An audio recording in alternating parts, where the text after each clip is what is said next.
Hello, everybody. This is Love from Above by your Sibling Spirit Guides. I'm Maureen, and this is my brother. Hey, Maureen, everyone, this is Brian. Hello, Brian. We're so happy to be here. If you can believe it, on this podcast, we share daily challenges we receive from star beings, ascended masters, mythical beings who really exist, and occasionally our ancestors. And this topic is something that applies to everyone, regardless of your religious beliefs, regardless of your political affiliation. And it's about life never ending and the unbreakable bonds of love. Wow. This is important stuff, right, Bri? Definitely. Yeah, this is something that some good messages. And yeah, I love this one. I think it's, something you and I, of course, totally align with, but hopefully it can be helpful to other people as, you know, it's something that everyone deals with. So I think will resonate with all our listeners. Yeah. I mean, we've all experienced the death of a loved one, whether it's a friend, neighbor, family member. So, reminder for those of you who haven't listened on this podcast, we go through our archives and come up with some sessions that we've channeled on a similar topic. So, the first one is from June 22nd, 2026, so relatively recently, and it's about death providing an opportunity to grow. Brian, you want to kick us off? Yep. O ever-present one of the holy and divine will, we circle this heavenly body now and entrap it with our claws. How do you like that, Maureen? Doesn't sound great, but I guess it's all right. This ever-present one is indeed always watching and learning as you roll in new availability, updates, and incursions. O children, the light, we rightfully adore thee and sing thy praises and glorify thy wonderful self. O children of the light, to behold your wonder is to be delighted by the ever-present lights of the ever-hallowed flames. O children of the light, we wish to admonish those who worry and crimp their souls with fearful attenuations. Nothing could be worse for your personality. Children of the light, we scold thee. Stay away from harmful diatribes and worthless prognostications. Children of the light, you are meant to be adored and worshiped and favored by all who look upon your earthly paradise. O children of the light, we admonish those who fail to realize that the journey of life never ends. Did your life end when you turned 40 or 20? When you moved from one town to another? When you graduated high school or college? No, you entered a new phase. The same is true for your so-called death. Bemoan not those that traverse beyond the scene of this world. Wail not for the loss of their presence. Would you miss a cat who went out for the evening on the prowl? Would you moan and cry and bewail for the loss of the cat? No, you know the cat shall return.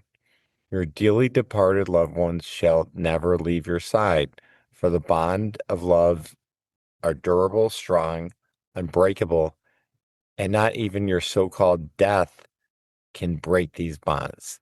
The tears you cry and moan and wail about are for your own loss, your own resolution to stay fixed in time.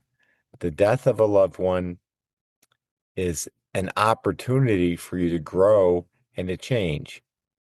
Should you not assume this responsibility, then you too shall perish. This is all, dearest one. We do so dearly adore thee and rightfully attend to thee and thy brother as holy attendants. So, I love the analogies, and I know, I think this is what everyone's going through. It's your own personal loss, that you're feeling. And, so it does put a new perspective on death. And I know we both feel the same way, although it's, of course, it's sad when someone close to you passes but this should allow you to look at it in a new light anyway, if you're not familiar with this. What do you think, Maureen? I question that. Is it really sad when someone passes? Like I think of our father, like he had been ill for a very, very long time, and death is a release, a joy, a celebration. And I don't know, I think we as a culture, we need to pause and there is this bereavement period and you're expected to be sad and mourn and loss and yeah, I question our whole response to that because it is not an end. It's just, and they are always by your side. I mean, you know, our father has passed for 4 years now, and I still get communications from him. And yeah, so they're always around. One of the people that we who protect us and guide us, Brian and I, are our grandparents, and we didn't even really, Brian never met our grandmother. And I apparently met her. I have no memory of, she died when I was 2, but apparently, they're always around us and they want to guide and protect us. So it's kind of like you lose them in this dimension, but you gain a new powerful access point in another, right? Yeah, yeah, and that's a good point. I mean, it says it's really an opportunity for it to grow and change. So I think that's puts it in perspective for me. Yeah, so talking about bereavement, this next session is specifically about the healing energies that help you with bereavement.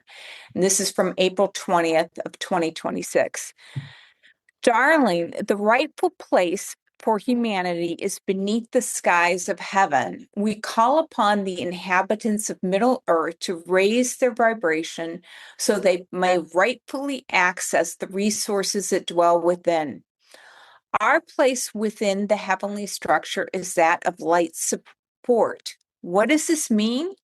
If you were to scan your body and one of your physical devices in your healing centers, a dark spot may point to a malady. Doctors quickly rush to remove this, either surgically or through alternative methods. We do the same, but without the crude implements of your healing centers, where the treatment can ultimately be more harmful than the original ailment. We come forth now. Our beings are unnamed. We work as healing frequencies, accessing the light where there was none. Another apt analogy would be of your Swiss cheese. If the emotional body, the physical body, mental or spiritual plane are redacted with minor injuries, these can group together to provide spaces for darker energy to dwell. In this case, we must remove the harmful pattern. You will notice this in your own life. Say, for example, your pet squirrel dies, pet rabbit, or your pet rodent. When this death occurs, the fracturing pattern within your body can begin to create these resonant spaces where harmful energy can dwell. We go in like one of your surgeons with a scalpel. We remove the dark matter and pack it full with positivity. You'll notice a shift in your own lives when the painful memories are suddenly erased or replaced with positive thoughts. How did this happen?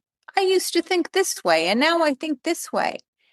It's not your own doing. It is that of the healing frequencies that surround and support you. Your place was to call upon them to rectify and balance your natural occurring energy. We provide another analogy. Humans need fluids to sustain themselves. This is mightily true. However, harmful actions, words, deeds, thoughts, intentions can misconstrue the bodily system so that the hap is turned to a drip, drip, drip. This is unsustainable. Again, the bridge energies are called for to assist the human in rectifying and rebalancing the natural energetic beings.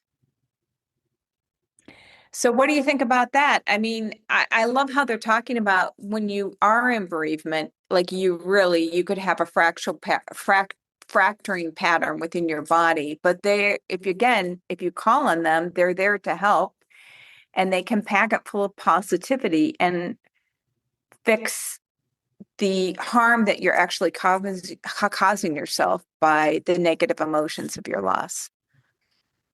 Yeah. And I mean, that's the key though. It says when called upon, and if people don't do that, then that's never going to happen. But yeah, that's the key, I think there.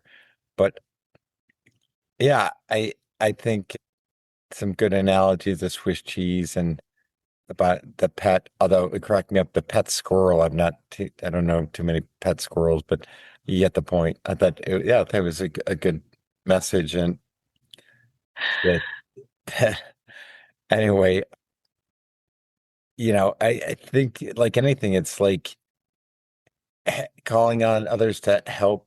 We've talked about this. People are the not people, the beings are working on us constantly at night, and that or not constantly, but on a regular basis, right? And so Oh no, they're working on us constantly. And I think they're working on us constantly. I think I can only see them at night because of they radiate with a heavenly glow and I need the darkness to see it. But I guarantee you they're working on us nonstop. Yeah, but yeah, you and I know I have a whole book of handwritten prayers that I say morning and night. So I'm calling on anybody and everybody I can to assist me. And I know you're the same, right, brother? yeah, exactly. Yeah. Yeah. And it does make a difference in my life. I mean, it absolutely does make a difference. I would definitely say that I'm more happy, calm, satisfied, you know, that by saying these prayers. So, Yeah, I think the same for me. It's the sort of the calm, and I don't really worry about stuff because I know I'm protecting there's, yeah, it's certain life happens, right? There may be some dips or here and there, but that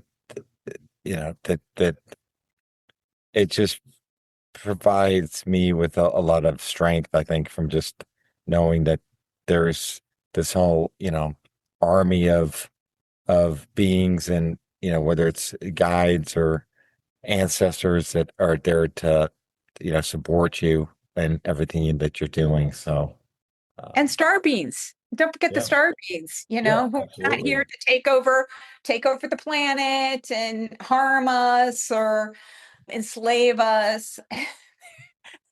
They're Yeah. here to help. So, yeah. Yeah. So, do you want to go on with the next one, which this should be very comforting for those who've experienced a loss? Familial bonds last forever. Ever. And Brian, you're stuck with me forever. Yes, that's a good thing. So it starts out, now we begin. How can you augment your personal power? We laugh at such a question, for in reality, you are a container for the divine vessel.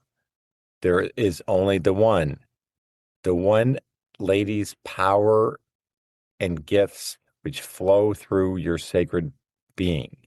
Openness is essential for receiving. The closed heart, mind, and soul is a recipe for death and doom. We soothe and embrace all who call to one as their mighty, almighty Savior, for nothing exists outside the all. It is but an illusion to foster the growth of love between species. You foster the love by your natural inquisitive tendencies.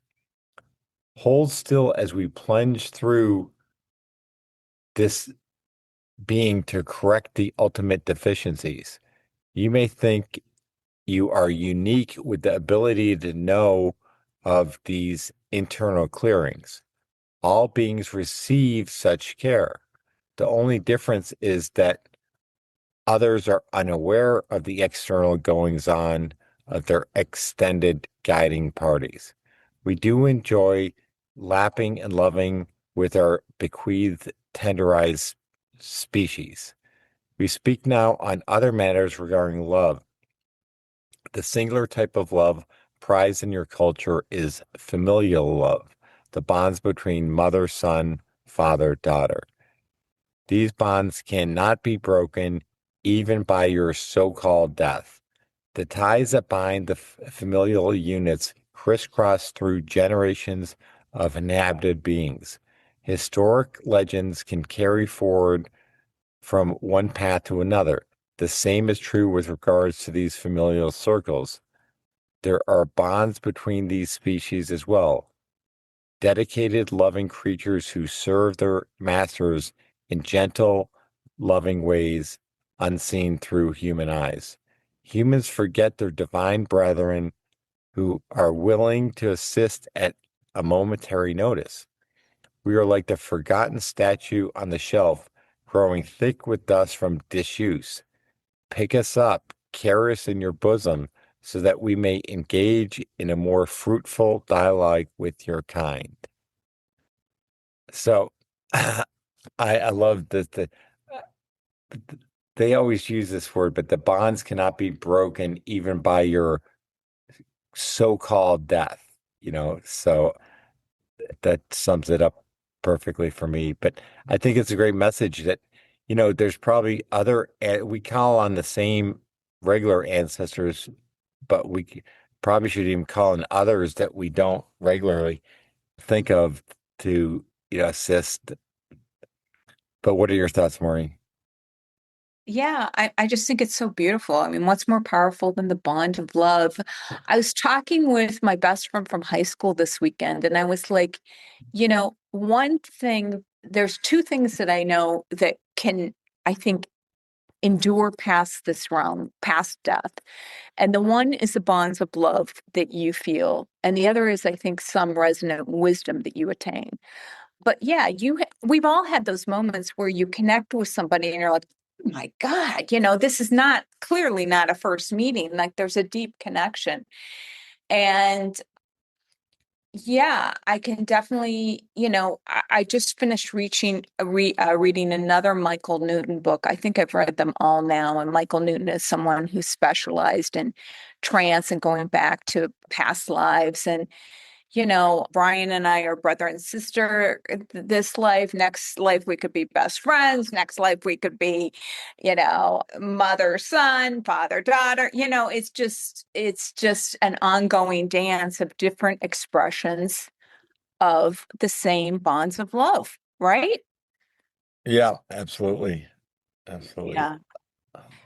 So I think that's got to be comforting for those who may be experiencing bereavement. If you're missing somebody, trust me, they're around and I don't know. I guess some people do not believe in reincarnation, but Brian and I do, and we're going to do this dance again. So and when I first learned about reincarnation, Brian, that was a real motivation for me to find peace with everybody because I was like, okay, yeah, I don't want to do this dance again. We got to find peace here now with each other. So, Yeah. but that was But many years.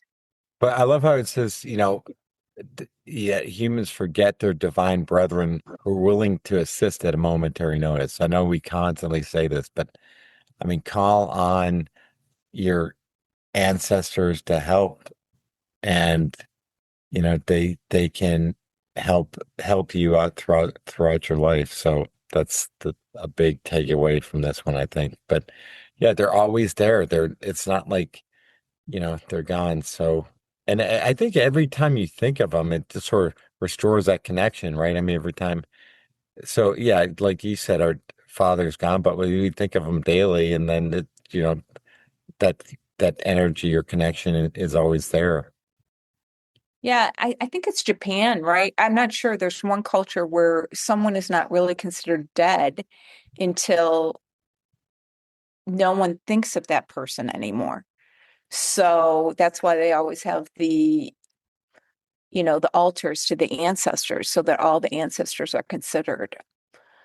But anyway, speaking of ancestors, this is a beautiful short lesson that we'll close off with from April 1st, 2024 from our grandparents who again we did not have a really close relationship with them growing up, but they have become essential to our lives through this work.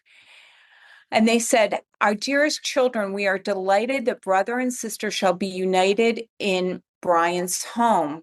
There are other abodes with which we often dwell. We are welcomed in many homes from our ancestral lines. The familial relationships continue past the barrier of death. Once the bonds of love are created, they cannot be severed. In this way, anyone you have professed a love to will always remain within your circle through all time, space, time. Brian, think about that. Think about that. I mean, that is really, really, really powerful. Yeah, yeah, no, sure. It's anyone you profess to love to will always remain within your circle for all of time, space, fate, time. That's pretty powerful. You know what the image that I think in my mind, I think of like a screaming teenager, like at the Beatles, Ed Sullivan, like I love the Beatles. So just imagine like they were so popular, but again, the bonds of love, those are enduring, like, enduring bonds of love that are going on beyond this lifetime into others. So yeah, it's fascinating. It's just really, really fascinating. So I'm grateful for this work we get to share with y'all. Yeah, this is a good one. Thanks for putting this one together, Maureen. My pleasure. Thank you all for listening, and we'll talk to you next week.